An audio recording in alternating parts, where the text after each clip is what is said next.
Remember that scene from Infinity War? Tony Stark is walking around like a normal person. Then when danger strikes, he just touches his chest and boom! Within 2 seconds, he's covered head to toe in Iron Man armor. So the guy isn't carrying his armor in a suitcase anymore. He's carrying it directly on his body. What kind of technology is that?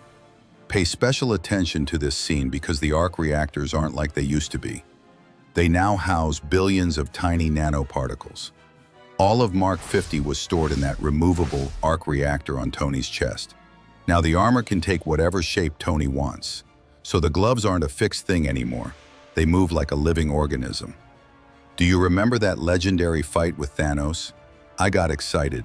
It's one of my favorite scenes. But wait a minute, I need to say something important. Making these videos takes hours, sometimes days of my time. I put in so much effort. Sometimes I can't sleep at night thinking about how to best explain a scene to you. If you want to contribute to the effort I put in, I'd be really happy if you hit that subscribe button below before continuing the video and like the video. Also, write in the comments what you want the topic of the next video to be. I value all the comments written. You are very valuable to me. Okay, enough emotional talk. Let's continue. Where were we? Thanos and Tony. Remember this scene. Thanos hits Tony's legs so hard that the armor gets damaged there. While a normal person would scream and run away, you know what Tony does? He shifts the nanoparticles from his leg to his arm and instantly creates a new weapon. So the armor heals itself. What kind of technology is this? Our phones break when they see water, but his armor repairs itself. Here's the sweet part of the meal, meaning the actual topic of our video. What did Mark 50's gloves have? First, there are wrist-mounted micro-lasers that can cut through the thick metal door of Thanos' ship in seconds. There are also energy swords, daggers, power hammers. The funniest part is this. The repulsors can now transform into any shape. Remember, Tony suddenly hits Thanos with a giant hammer. That hammer didn't exist a second before. Tony just thought about it, and his hands transformed into a hammer. Did he do it to make Thor jealous?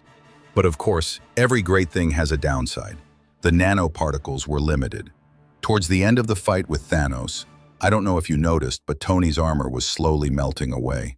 Because the nanoparticles were running out, the armor could no longer fully protect Tony's body. The worst part was this. Thanos broke the energy dagger Tony created and stabbed him with it. At that moment, everyone said, okay, Tony's done for this time. But no, the guy survived. Not only did he survive, he learned from that battle. And 5 years later, he came back for revenge. Chapter 2.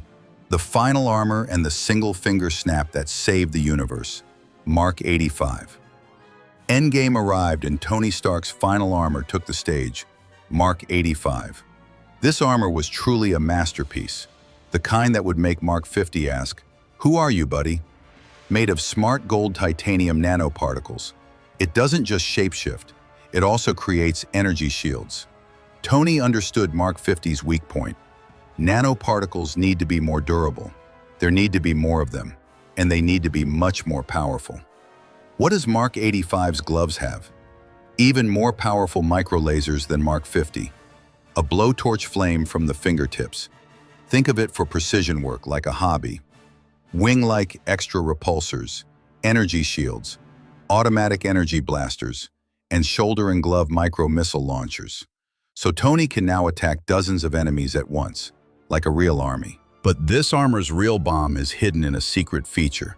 External object integration. Stay calm, relax. I explain these kinds of complex words very simply. Let me explain like this. Mark 85 can absorb objects from outside. Think of it like downloading a file to your computer, but this time you're downloading stones to your glove. And then that legendary moment came.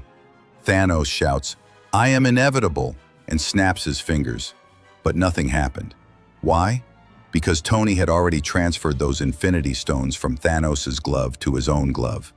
6 Infinity Stones in Tony's right hand. It was one of my favorite scenes in the Marvel Cinematic Universe. But what happened to Tony in the end? Anyway, let's close this topic. I've gotten sad enough. Let's continue. But of course, this much power didn't come for free. The moment he held the stones, Tony's hands started burning. Energy was burning his body from the inside.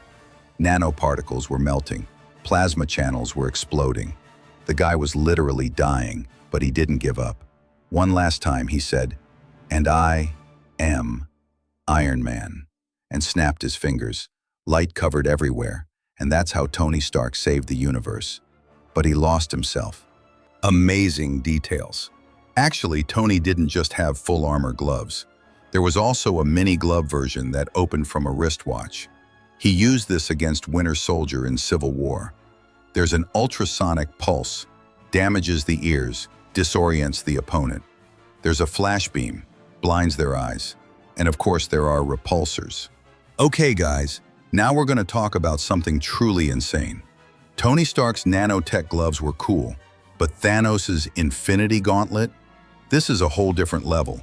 This glove is the most powerful weapon ever created in the universe. Why? Because it's the only device that can hold all 6 Infinity Stones together. Let's start with the gauntlet itself. This glove was made in Nidavellir. No, that's not a store. It's a giant cosmic forge run by dwarves. A dwarf king named Eitri created this gauntlet for Thanos from Uru metal, the same sacred metal Thor's hammer is made from. But here's the messed up part. After Eitri made the gauntlet, Thanos didn't say, "Thanks, buddy." No, the dude massacred all 300 dwarves living in Nidavellir. So what does this gauntlet do? By itself, it's a valuable piece of armor, but its real power emerges when combined with the 6 Infinity Stones. Now let me break down these stones one by one because each one is powerful enough to rule the universe. Power Stone, Purple Stone. This bad boy is an unlimited power source. Whoever holds it gains incredible physical strength. Thanos stole this from the planet Xandar. There's nothing you can't do with this stone. You can blow up entire planets. Throughout the movie, Thanos uses it to blast energy and throw people around.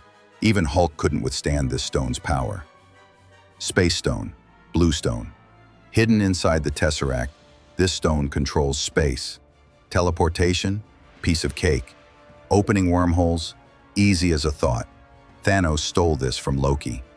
With this stone, you can travel from one end of the universe to the other in a second.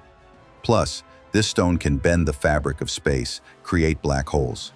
Some of Captain Marvel's powers came from this stone, by the way. Reality Stone, Red Stone. Also known as the Ether, this stone can alter reality. I mean, it's a power that's hard to explain with words. Thanos used this stone to trick the Guardians of the Galaxy. He created a completely fake scene. He turned Drax and Mantis into ribbons. You can change the appearance of any object, place, or living being. You can create whatever reality you want. This stone was taken from the collector on Nowhere. Soul Stone, Orange Stone. This is the most mysterious and most powerful stone. It was hidden on the planet Vormir, and to obtain it, you had to sacrifice someone you love. Time Stone, Green Stone. Hidden in Doctor Strange's Eye of Agamotto, this stone controls time. Mind Stone, Yellow Stone. This stone that was in Vision's forehead controls minds.